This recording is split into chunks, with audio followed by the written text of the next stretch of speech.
dapat din talaga true ka sa sarili mo, pati true ka sa pamilya mo. Tsaka, hindi natin masasabi din na sabihin mo na maging showy ka, pero yung ano lang, normal na anak ka lang talaga. Hindi mo kailangan maging extravagant na, kaya kailangan matalino ka, pero mahalin mo lang sila.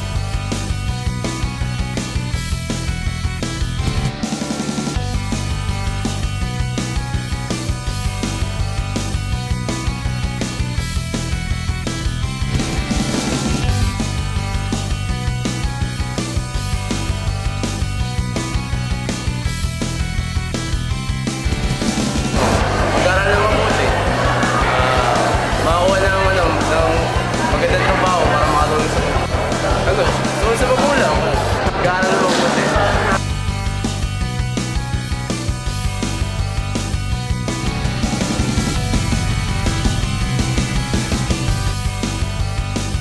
Alagaan ng mga magulang, pagkatandaan nila, katulad ng pag-alaga sa akin. Ano pa? Ano pa bukod doon? Siyempre, re-respondohin ko sila sa lahat ng aspeto ng bagay. Tulad ng ano, magsabi ng muhat o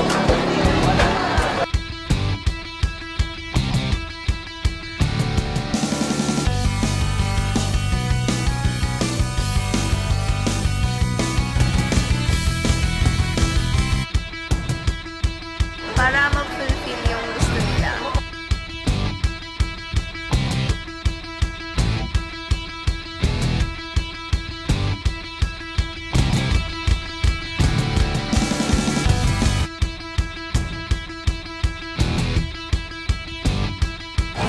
Bilang isang anak, sumusunod ako sa utos ng simbahan na itinuro sa akin ng aking mga magulang. Sumisimba ako tuwing araw ng linggo.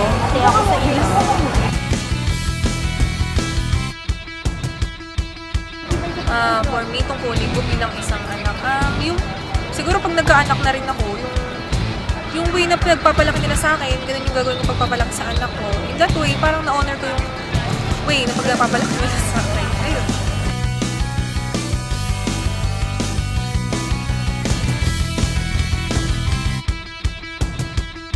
Ang tungkulin ko bilang isang anak ay pangalagaan yung sarili ko dahil syempre sila yung nagduwal sa akin.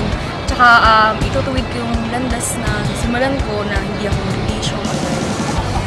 Yung may kasisira ko na. Diba?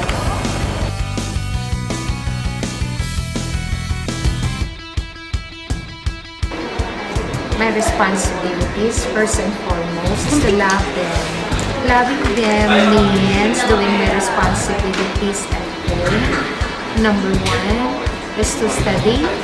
Number 2 is to help them with their household chores. I'm now married, but I am still a child, a daughter of my mother and my daddy, my mommy and my daddy.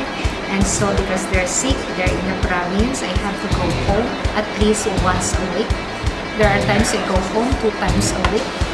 And there are times when they are hospitalized. I mean, they go to the hospital, siguro they're hospitalized. So at this age, I have to shell out some of my personal money for their hospitalization, their medicines, and also their diapers. So see, there are times also I do the laundry na may laman. Oo. Sometimes my father pupo na sa sala, and so I do the cleaning. Pero going home 2 times a week, once a week, it's really very, very hard. I tell you, it's time-consuming. And then when I come back to Manila, teach these students like you, ate, and you, ate. Ay, naku, makukulit. But I've seen, I think I can manage because I love them. So, the first responsibility duty to parents is love, and love entails a lot of things. Tungkulin ng isang anak sa kanyang mga magulang. Bilang isang anak, ang mga tungkulin na maaari kong ipamalas at may pamamalas sa aking mga magulang ay ang mga bagay na sumusunod. Una, natapos ko ang aking pag-aaral mula elementary hanggang college dahil sa tulong ng aking mga magulang. At dahil dito, ang mga pangarap sa akin ng aking mga magulang ay unti-unti kong tutuparin at ito ay isa sa mga tungkulin ko bilang anak nila.